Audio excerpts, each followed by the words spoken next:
যেগুলো প্রায়শই মারাত্মক রোগের কারণ হয়ে দাঁড়ায়। প্রতিদিন মাত্র $3 রোজগার করার জন্য। যেহেতু এটা বিশ্বের সর্বাধিক জনসংখ্যার দেশ, তাই ভারতে প্রতি বছর প্রায় 1.3 বিলিয়ন পাউন্ডের আবর্জনার উৎপত্তি হয়।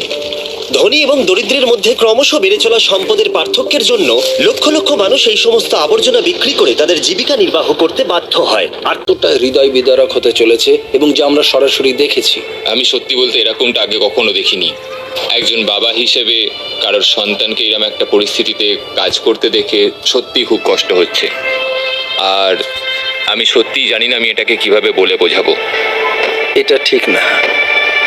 একজন মানুষ হিসেবে আমরা এদেরকে এই ধরনের কাজ করা থেকে আটকাতে পারি এবং ভালো কিছু করতে পারি। কিন্তু আবর্জনার স্তূপ এখানে একমাত্র সমস্যা নয়। জনসংখ্যার একটা বড় অংশ শহরের এই সমস্ত বস্তিতে বাস করে।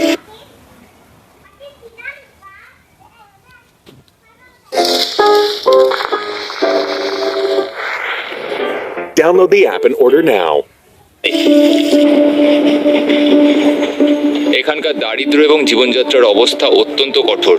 মানুষকে বাধ্য হতে হয়েছে রেল লাইনের পাশে তাদের বাড়ি তৈরি করে জীবন কাটাতে। আমরা এইমাত্র একজন মহিলার সাথে দেখা করেছি, বাহার যান, যে শীতকালে কুয়াশার জন্য ট্রেনে ধাক্কা খেয়ে তার দুটো পাই হারিয়েছে। সত্যি কথা বলছি, এই ভিডিওটা করতে গিয়ে আমরা সব থেকে বেশি মানসিক কষ্ট অনুভব করেছি। আর যখন এই সমস্যার সমাধান করা অসম্ভব বলে মনে হচ্ছিল, তখন একটা অর্গানাইজেশন সাহায্যের জন্য এগিয়ে এলো। এ হলো সাফকাত। ভারতের মতো দেশে দরিদ্রদের সাথে যেভাবে আচরণ করা হয়, মনে হয় যেন তারা সমাজের কোনো অংশই নয়। তারা ময়লা আবর্জনা নিয়ে কাজ করে বলে মানুষ তাদের ময়লা আবর্জনাই মনে করে। সাফকাত হলো তিলজলা শেডের ম্যানেজিং ডিরেক্টর। এই অর্গানাইজেশন শুরু হয়েছিল আজ থেকে 36 বছর আগে তার বাবা আলমগীরের হাত ধরে, যিনি বহু বছর ধরে আবর্জনা কুড়ানোর কাজ করতেন বস্তিতে। এই বস্তির খুব অল্প সংখ্যক মানুষ লিখতে এবং পড়তে জানতেন। আলমগীর তাদের মধ্যে একজন ছিল। তিনি একজন স্কুল টিচার হয়েছিলেন এবং বুঝতে পেরেছিলেন যে নিরক্ষরতা দূরীকরণে তিনি এবার সুযোগ পেয়েছেন। আর তাই 1987 সালে তিনি প্রতিটি নিরক্ষর শিশুকে ক্লাসরুমে আনার অভিযান শুরু করেছিলেন। যে কোনো মানুষের জন্ম থেকেই তাদের কাজ করার অধিকার, খাদ্যের অধিকার, শিক্ষা পাওয়ার অধিকার রয়েছে। দারিদ্র্যের কোনো স্থান নেই। তারা প্রতিনিয়ত লড়াই করে চলেছে। যেহেতু তারা শিক্ষিত নয়, তাই তরুণ শিক্ষার্থীরা ক্রাইম করে। তাই এই সুযোগ সুবিধাগুলো আমাদের এই বাচ্চাগুলোকে দেওয়া জরুরি। এই শিশুদের মধ্যে একজন ছিল আকবর, যে আবর্জনার স্তূপের মধ্যেই জন্মগ্রহণ করেছিল। একটু বড় হতেই সে মা বাবার সাথে আবর্জনা কোরানো শুরু করতে বাধ্য হলো, শুধুমাত্র বেঁচে থাকার রসদ জোগাড় করতে। তার মানে এমন একটা জীবন যেখানে কোনো শিক্ষা নেই, কোনো সুরক্ষা নেই, এবং সব থেকে দুঃখের বিষয়, উজ্জ্বল ভবিষ্যতের কোনো সম্ভাবনা নেই। প্রায় 6 মাস আগেই ওর বাবা মারা গেছে, ফলে ওদের ফ্যামিলিতে খুব চাপ রয়েছে। এখন ওর মা পুরো একা, এবং তার পক্ষে এই পুরো পরিবারটা একা টেনে নিয়ে যাওয়া কার্যত অসম্ভব হয়ে দাঁড়িয়েছে। আকবর চাইনি এই জীবন যেখানে আছে শিশুশ্রম, দারিদ্রতা এবং এমন একটা চাপের জীবন যা সমস্ত শিশুর কাছেই অসহ্য। ও গেটের বাইরে থেকে স্কুলে কি হচ্ছে দেখে। আসলে কোনোদিন সুযোগ পায়নি স্কুলে ঢুকে ক্লাসে বসার। ওর এখন 12 বছর বয়স। ও কোনোদিন স্কুল যায়নি। ও জানেই না কিভাবে লিখতে পড়তে হয়। তুমি কি হতে চাও বলো? ইঞ্জিনিয়ার। ইঞ্জিনিয়ার? ও বলে আমি অনেক কিছুই দেখতে পাই যেগুলো রাস্তায় পড়ে রয়েছে। মানুষের গাড়ি ব্রেকডাউন হয়ে গেছে, কেউ কিন্তু সাহায্যের জন্য এগিয়ে আসে না। আমি এদেরকে সাহায্য করতে চাই। এই সমস্ত প্রতিকূল পরিস্থিতি সত্ত্বেও আকবর কখনোই শিক্ষিত হবার স্বপ্ন দেখা ছাড়েনি। তাই সাফকাত আকবরকে রাস্তা থেকে তুলে নিয়ে গিয়ে স্কুলে ভর্তি করালো। আর মাত্র 2 বছরের মধ্যে সে ক্লাস 8-এ পৌঁছে গেল। আর এটাই তো হবার ছিল। এটা তার জন্য আমার আশা এবং স্বপ্ন যে সে এখন শিক্ষা পেতে পারে, সে এখন বিশ্ববিদ্যালয়ে যেতে পারে এবং সে একজন ইঞ্জিনিয়ার হতে পারে, যে স্বপ্নটা সে সারা জীবন দেখেছে। তুমি যাতে প্রত্যেকটি সুযোগ সুবিধা পাও, সেই জন্য আমরা তোমার পরিবারকে কিছু অর্থ দেব, যাতে তোমাদের খাওয়া দাওয়া এবং অন্য চিন্তা না করতে হয়। তুমি যদি আমাকে কথা দাও যে তুমি ভালো করে পড়াশোনা করবে, তাহলে আমি তোমাকে সুযোগ সুবিধা দেব যাতে তুমি স্কুলে যেতে পারো এবং ইঞ্জিনিয়ার হতে পারো। ঠিক আছে? প্রমিস? প্রমিস। ডিল? ডিল। এভাবে। কিন্তু আকবর শুধু একটা সংখ্যা মাত্র। এই তিলজলা শেডে প্রায় 10,000 শিশু রয়েছে, যাদের আবর্জনার স্তূপ থেকে তুলে নিয়ে এসে শিক্ষিত করতে হবে, আশ্রয় এবং অর্থনৈতিক সুরক্ষা দিতে হবে। আর ড্যারেন এই প্রথমবার স্কুলের সব বাচ্চাদের সাথে দেখা করবে। আমি তোমাকে একটা এক্সপেরিয়েন্স করানোর জন্য অপেক্ষা করছিলাম। বাচ্চারা যখন এই দরজা দিয়ে ছুটে আসে না, তখন তাদের আনন্দটা দেখো তুমি।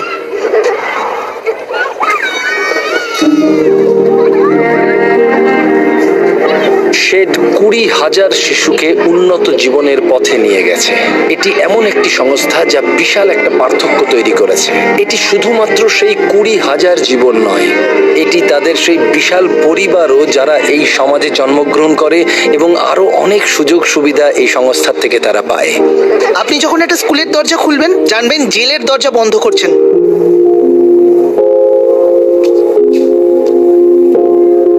শিক্ষাই এগিয়ে যাওয়ার একমাত্র পথ। এটাই একমাত্র পথ যা সমাজকে বদলে দিতে পারে। শিক্ষার পাশাপাশি তিলজলা শেড আরো একটা কিছু করছে, সেটা হলো অনেক এক্সট্রা কারিকুলার অ্যাক্টিভিটিস, যার ফলে বাচ্চারা তাদের নিজেদের প্যাশন খুঁজে পাবে।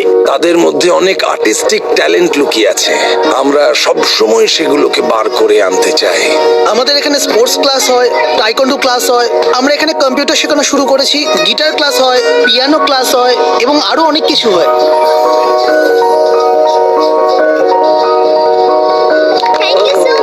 একটু বড় বাচ্চারা ড্যারেনকে সায়েন্স এক্সপেরিমেন্ট করে দেখালো। আরে দারুণ! আরে দেখো, এটা 3D। কি করে তুমি এটা করলে? তুমি কি বলবে কিভাবে এটা বানালে? এগুলো সব রিসাইকেল করা জিনিস, যেমন কাগজ, প্লাস্টিক, কার্ডবোর্ড। স্যার, এটা একটা ওয়াটার ডিসপেন্সার, এইভাবে জল পড়ে। আমি মনে করি যে এই বাচ্চারা কতটা উদ্ভাবনী এবং সম্পদশালী সেটা আমাদের প্রত্যেকের জানা খুবই গুরুত্বপূর্ণ। তাদের কাছে কাজ করার জিনিস খুবই কম, কিন্তু তবুও তারা এই জিনিসগুলো তৈরি করতে এবং নিজেদেরকে শিক্ষিত করতে প্রতিনিয়ত চেষ্টা করে চলেছে। এমন অনেক সম্ভাবনা রয়েছে যা এই বাচ্চাদের মধ্যে এখনো লুকিয়ে আছে, কিন্তু তারা শিক্ষার সুযোগই পায় না। এভাবে তিলজলা শেড তাদের সম্প্রদায়ের মধ্যে বড় প্রভাব ফেলা সত্ত্বেও এই সমস্যা একার পক্ষে সমাধান করা খুবই কঠিন। এই সম্প্রদায়ের অনেক কিছু প্রয়োজন, তার জন্য তারা লড়াই করে চলেছে। আমরা আমাদের কাজের পরিধি আরো বাড়াতে চাই, কিন্তু তার জন্য আমাদের মতো অর্গানাইজেশনগুলোর অনেক সমস্যা রয়েছে। আমরা ঠিকঠাক রিসোর্স পাই না। আর ভারতে এই সমস্যার সমাধানে যাতে আমরা দীর্ঘকালীন প্রচেষ্টা চালিয়ে যেতে পারি, তাই 1 বছরের জন্য তিলজলা শেডের এই প্রোগ্রামের ফান্ড আমরা দেব বলে ঠিক করলাম, যাতে এই প্রোগ্রাম কলকাতার বিভিন্ন অংশে ছড়িয়ে পড়ে এবং ভারতবর্ষের বিভিন্ন প্রান্তেও। এই সবকিছু আপনাদের জন্য সম্ভব হচ্ছে। আপনাদের ভিউয়ারশিপের জন্য বেস্ট ফিলান্থ্রপি অনেক সাহায্য পাচ্ছে, আর আমরা একজন রেসিপিয়েন্ট হিসেবে বলছি, আমরা বেস্ট ফিলান্থ্রপি থেকে অনেক সাহায্য পাচ্ছি। তারা আমাদের প্রতিশ্রুতি দিয়েছেন শুধুমাত্র আপনাদের জন্য। আপনাদের এই সাপোর্টের জন্য অনেক অনেক ধন্যবাদ। কিন্তু এছাড়া আরো একটা সারপ্রাইজ ছিল। শফকাত বলেছিল অনেক বাচ্চারাই কম্পিউটার শিখতে চায়, কিন্তু লোকাল লাইব্রেরিতে যথেষ্ট সংখ্যক কম্পিউটার ছিল না যাতে সমস্ত বাচ্চারা শিখতে পারে। তাই আমরা সাহায্য করলাম। আমরা আরো কিছু করতে চেয়েছিলাম, তাই আমরা কম্পিউটার নিয়ে এসেছি।